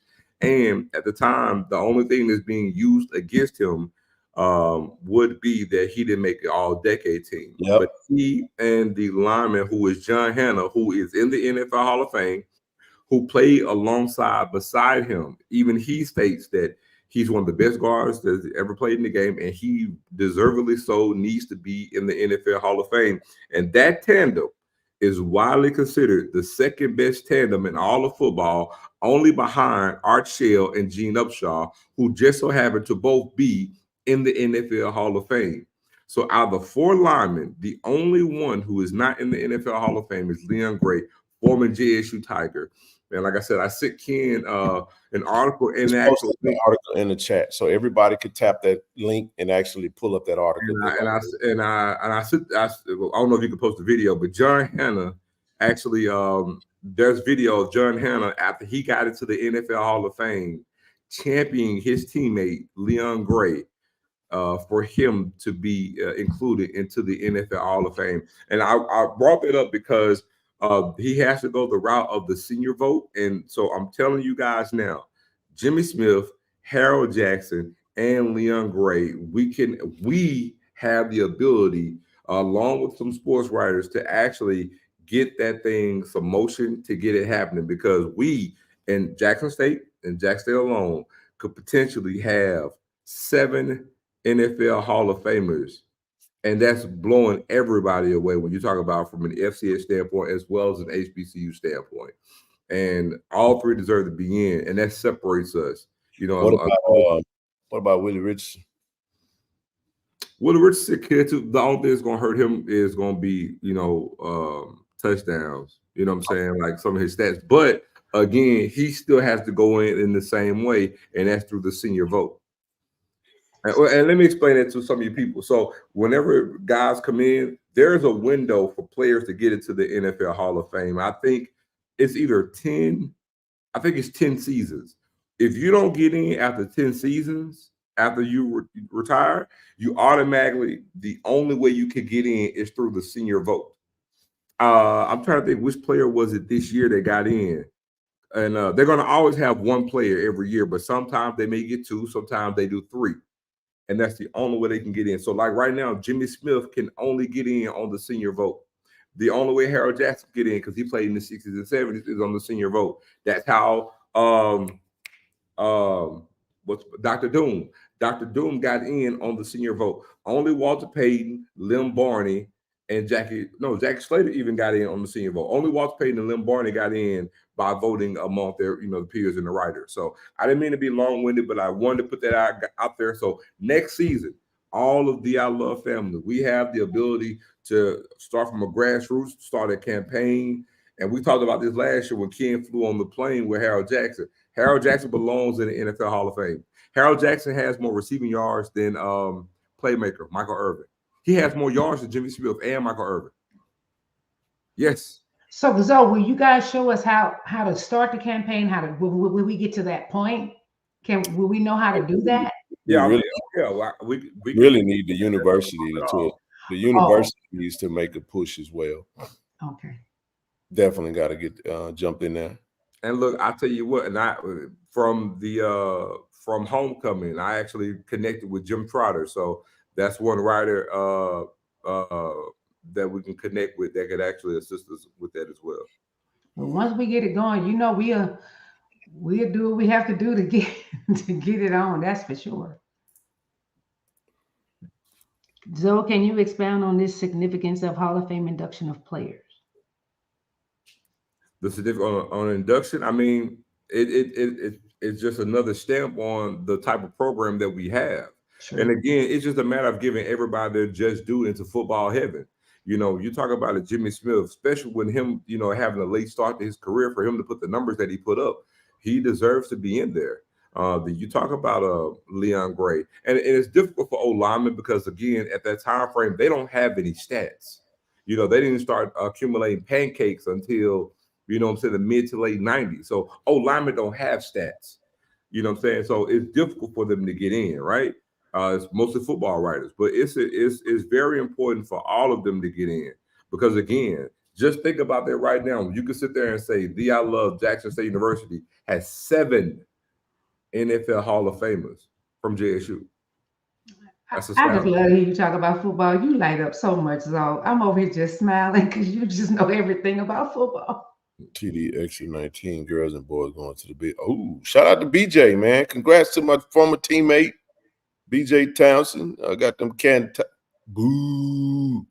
I said that to TD and but I'm a Madison Central Jaguar through and through, baby. But hey, listen, that's my brother. That's the coach. So I gotta support my brother, man. So congrats to him, man. That's good stuff. I gotta go catch a game, man. Y'all keep me posted on the game. Carlos, make sure I get that schedule, man, so I can attend. I keep up with it anyway. Appreciate it. Yeah, Jimmy Smith's career started off extremely slow. Late. Started off very late. He was 2 years with the Cowboys. Yep. Only played special teams. Was out of football for 2 years. Yep. Before he got picked on with the Jacksonville Jaguars. For him to have the career he had after the beginning of his career, usually you don't even be on a roster after what he went through at the beginning of the season. And you got to understand too, he was still balling when he pretty much quit because he was about to have another suspension. Hey, Ronaldo, man, get you some good seasoning and some tortilla wraps, man, and chop that beef up and put it in there and eat it. And so Jimmy Smith retired at the top of his game. He retired so he wouldn't have to serve another suspension. Yeah, man. I'll say this, man. Go ahead. I was Rochelle. just going to ask, because I know he's going to know, if just say hypothetically he got in, and even though how many, even though PWIs have that many players in the Hall of Fame like that? I get better questions. Well, hold on, Rochelle. They do. Hall of Famers is. Watch this. They do, but in Mississippi, ain't nobody trumping us. Jackson State has more Hall of Famers than Southern Miss, Ole Miss, and Mississippi State combined. I knew you was gonna say that. That's crazy. Yeah. Wow. So if we have that right now, just imagine if we have 7. What it does is it highlights the type of talent that we had at HBCUs that could not go to the Power 5 PWI programs, but now it's the norm now. So gotta love it. That'll put us in the lead. I think we're tied for the lead right now. I think between us and Grambling. No, Grambling and Morgan State. Okay, us, Grambling, and Morgan State. Okay, yeah. But there's other HBCU programs that got players that should be in the Hall of Fame as well, if we're being honest. But we can only speak to ours. But that was a great article, though, that I read this morning that Zoe sent. And for him to be the only one that's not in the Hall of Fame, that was an interesting thing, Okay, Ken, I got a question about what's going on in New Orleans with the Legacy Bowl. So why do they have, I'm in my feelings with HBCUs, because I just think our young men need a chance. They do that, I want to say the word, is it Columbine? How do they pronounce it? They have it for them, but then they have to still do the overall one too. But they do all this with our young kids, and then they still don't even look at them. You know what I'm like? Well, let me say this. This is my honest opinion on that. I was watching Bucky and Steve Weiss today on NFL Network. Mm-hmm. They all said that this is probably the best crop of talent from HBCU players that they've seen coming through the Legacy Bowl.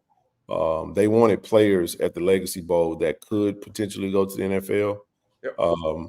The NFL Combine, the HBCU NFL Combine is something I want to say Dion was a part of that initially years ago before he became Jackson State coach and helping with making it happen. I don't have a problem with that, Rochelle, because without that HBCU Combine, them players ain't getting that opportunity. They're not getting the invite to Indianapolis. So, hell, I'll take any. I guarantee you one thing. I bet you the players that left Jackson State that went to other places that didn't get invitations to postseason bowls, I bet you they would like to win at that HBCU Combine because they didn't get an NFL Combine, nor do they get the HBCU Combine. So I'm asking though, that ours HBC, if you don't get invited to the other one, you got this, because I know all us women. I'll make this point. Every player that's playing in the Legacy Bowl didn't get invited to the HBCU Combine.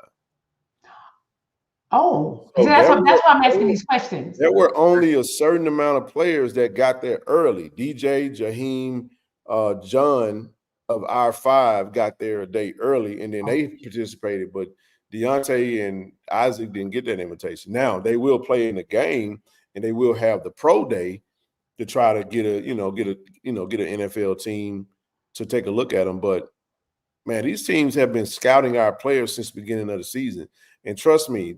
Jaheim Hazel's name has been there. John Huggins' name has been there. You follow what I'm saying? DJ Stevens, his name has been there. Just kind of where he, it kind of resurfaced as well, or kind of popped up there. But if you look at the success of, let's say, Marquise Bell, who did not get drafted, who was the best HBCU player at the time, he was in the right now. Right. Well, he was one of the best. That was when you had Josh Williams, Jatari Carter, you had James Houston, and you had Jacoby Durant all get drafted, right? Okay. Next year, you get one HBCU player, and that's our Isaiah Bolden, right? Right.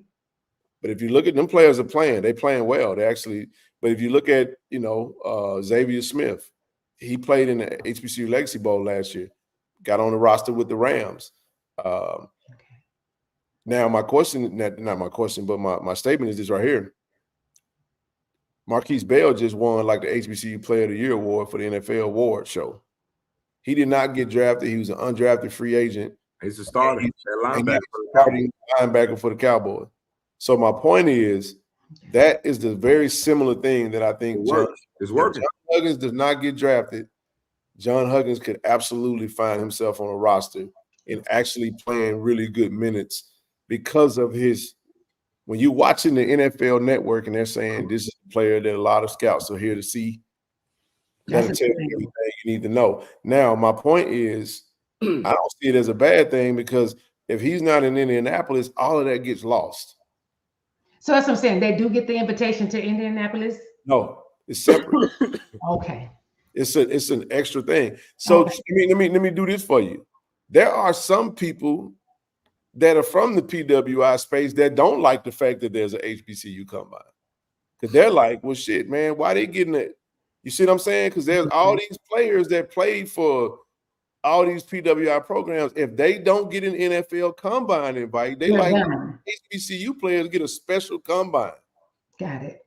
Okay. I know it's more than me that probably asking it, but they probably just don't have to ask you guys. I know y'all would know. My thing is right here, don't ask me nothing. We going to celebrate HBCU culture. We going down there and we doing what it is. So Zach say, Blue said there's only 2 to 4 HBCU guys with realistic draft grades right now.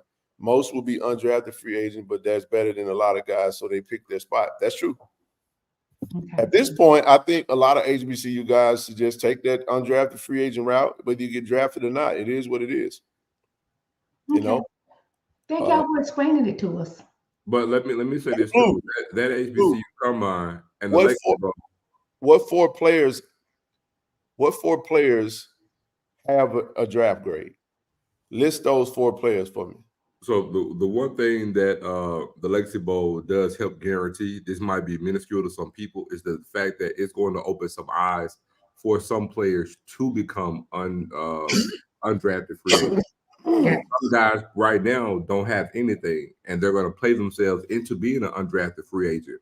And there's no shame in that at all.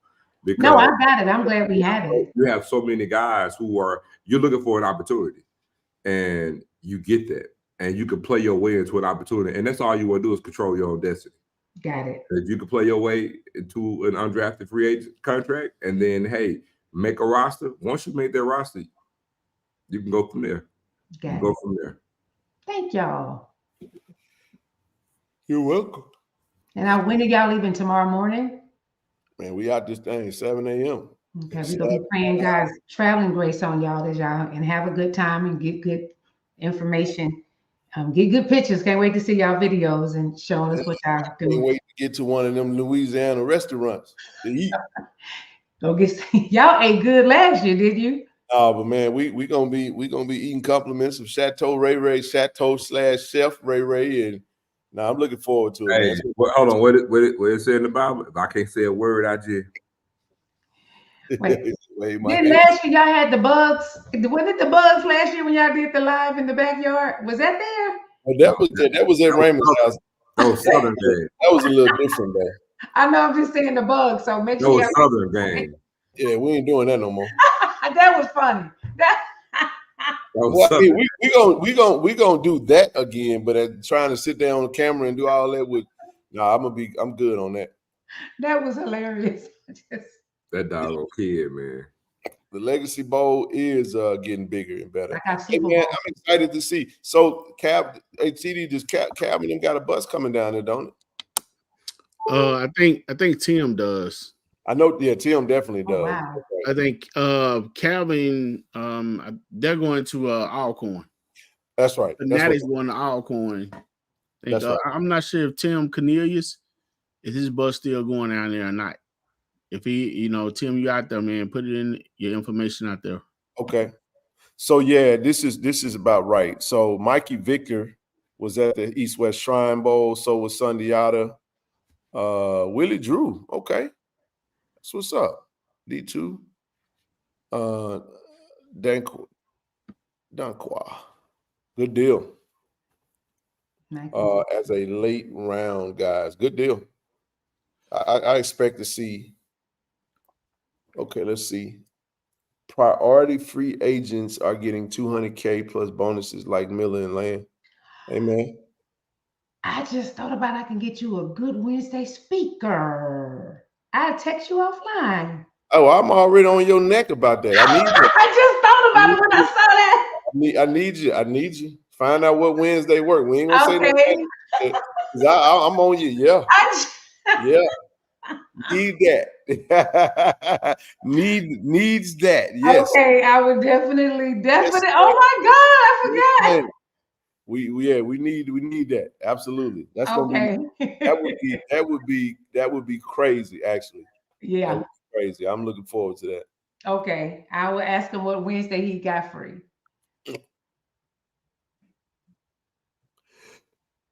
Okay. Anywho, listen, y'all, we got to get up early, man. So we're gonna shut it down at exactly 2 hours. Family, listen. We will not do a live on Friday. There will be no live show on Friday, but we will go live. Got it. In some capacity, but it won't be mandated like this. We just kind of want to be in the moment and be free to maneuver and get some work done. We'll get some interviews. We got a lot of content coming. The shocking thing from this week is the CFL UFL representation has been, oh snap. That is very disappointing, Blue, because I'm telling you, man, I'm not about to sit up here and watch no UFL of a bunch of has-been busts from the NFL, bro. That's bad for business, bro. It's bad for business. I'm telling you. But they do what they want to do. I don't know them people. I don't follow the players. There's no ties to it. It's hard to figure out who they are. Nobody really wants to watch the old dude that's been 8-9 years removed from college, who didn't have a good NFL career. And like, it's cool, but then again, it would be so much better if a younger cat that just got finished playing had a chance. For real. But I know we're gonna go in 30 seconds, but can I just say a quick word of prayer for y'all 3 men, that y'all get traveling grace and y'all get the best and everything be what y'all wanted to be and better? Go right ahead. Okay. Yes, just quickly, our Heavenly Father, we come in the name of Jesus. Thank you for this time today, Lord. We ask you to bless Ken, TD, Zoe as they travel, give them traveling grace, put your angels of protection around them, bless them to have no accident, near accidents or tickets, bless them to have an amazing time and blow their mind with the things that you're going to do for them. And God bless them that they can come home and everything will be able to say, cover our young men, God, cover all of them, but bless our young men and have them have an amazing time and an amazing show at this Legacy Bowl. In Jesus' name we pray, amen. Amen. Man. Yes, indeed. Thank you, sis. I think we can end it right there. Great show, man. Appreciate everybody. Looking forward to it. I'm actually looking forward to just spending time with the crew, man, and really just enjoying and appreciate some good football. KT Dub will be down Friday. Zoe fly in on Friday. TD, myself, and I think Marcus will be there tomorrow. So, and then we want to definitely huge shout out to Raymond and his wife, Ms. Woodford, for allowing us to stay at their home. A bunch of big musty Negroes in their house eating up their food but I'm funny, but no, we looking forward to also connecting with the New Orleans chapter at the event. Hopefully the players will be able to make it, and we'll be able to see some of the coaches if they're able to make it as well. So looking forward to that. We'll see Austin and his team tomorrow, and man, it's gonna be a fun week. Blue, we'll see you guys down there tomorrow, man. Do y'all love? Have fun. Go Tigers. Tigers.